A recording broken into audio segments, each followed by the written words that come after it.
आदाब, मेरा नाम डॉक्टर सुवर्चला है। मैं जीवा फर्टिलिटी सेंटर्स में साइंटिफिक डायरेक्टर हूँ। कुछ ऐसे सप्लीमेंट्स या कुछ ऐसे दवाइयाँ होते हैं जिसकी वजह से आप अपना फर्टिलिटी बढ़ा सकते हो। इसके बारे में आज जानने की कोशिश करते हैं। बहुत सारे सप्लीमेंट्स को बहुत ध्यान से स्टडीज में देखा गया है और उनका कनेक्शन फर्टिलिटी के साथ क्या है उसके बारे में रिसर्च किया गया है। लेकिन ये याद रखिए कि ये जो भी सप्लीमेंट्स मैं बताने जा रही हूँ ये कोई सब्स्टिट्यूट नहीं है आपके मेडिकल ट्रीटमेंट या हेल्दी लाइफस्टाइल के लिए, और आपको हमेशा एक क्लिनिशियन या फिजिशियन का मशवरा लेने के बाद ही ये सप्लीमेंट्स स्टार्ट करने चाहिए। इसलिए मैं आपको इन दवाइयों के नाम नहीं बताऊंगी, बट ऐसे कौन से इंग्रेडिएंट्स हैं जो आपकी फर्टिलिटी को इम्प्रूव कर सकते हैं वो बताने की कोशिश करूंगी। कोएंजाइम Q10, जिसे CoQ10 भी कहते हैं, एक नेचुरली अकरिंग एंटीऑक्सीडेंट है जो बहुत अहम रोल प्ले करता है एनर्जी प्रोडक्शन के लिए बॉडी में। और ये भी देखा गया है कि स्पर्म और एग क्वालिटी को बढ़ाने में भी इसका बहुत योगदान होता है, स्पेशली उन औरतों में जिनकी आयु 35 से ऊपर होती है, उनमें एक क्वालिटी इंप्रूव करने का ये बहुत अच्छा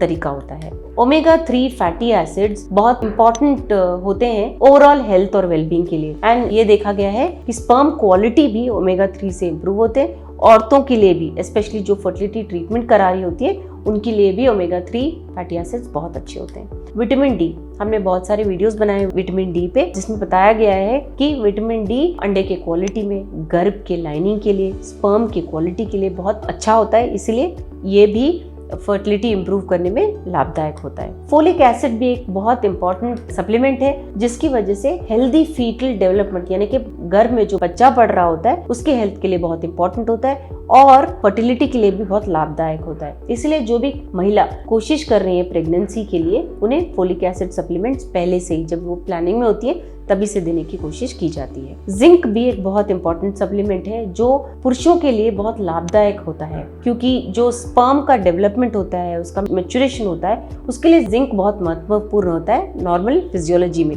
इसीलिए अगर उसका डेफिशिएंसी हो तो काउंट कम होना या स्पर्म का क्वालिटी ठीक नहीं होना देखा गया है। स्पर्म ठीक रहने के लिए जिंक के सप्लीमेंट्स दिए जाते हैं। लेकिन ये याद रखिए कि ये जो भी सप्लीमेंट्स मैंने आपको बताए ये आपको अपने आप नहीं लेने चाहिए, आपके क्लिनिशियन या आपके फिजिशियन से बात करने के बाद ही लेना चाहिए, क्योंकि कुछ ऐसे मेडिकेशंस इन सप्लीमेंट्स के साथ रिएक्ट कर सकते हैं या इनके साइड इफेक्ट्स भी हो सकते हैं, इसीलिए आपको सलाह अवश्य लेनी चाहिए। ये सप्लीमेंट्स कोई सब्स्टिट्यूट नहीं है, यानी कि आप अपने मेडिकल ट्रीटमेंट रोक के या हेल्दी डाइट नहीं करेंगे या लाइफस्टाइल एक्सरसाइज नहीं ठीक से रखेंगे और सिर्फ सप्लीमेंट्स के लिए ही वेट करेंगे जादू करने के लिए, तो ये भी काम नहीं कर पाएगा। इसके बारे में आपको और जानकारी चाहिए, अवश्य जीवा फर्टिलिटी सेंटर्स आइए। धन्यवाद। हमने इस वीडियो बनाने के लिए बहुत मुशक्कत की है, मेहरबानी करके हमें लाइक और सब्सक्राइब जरूर कीजिएगा। शुक्रिया।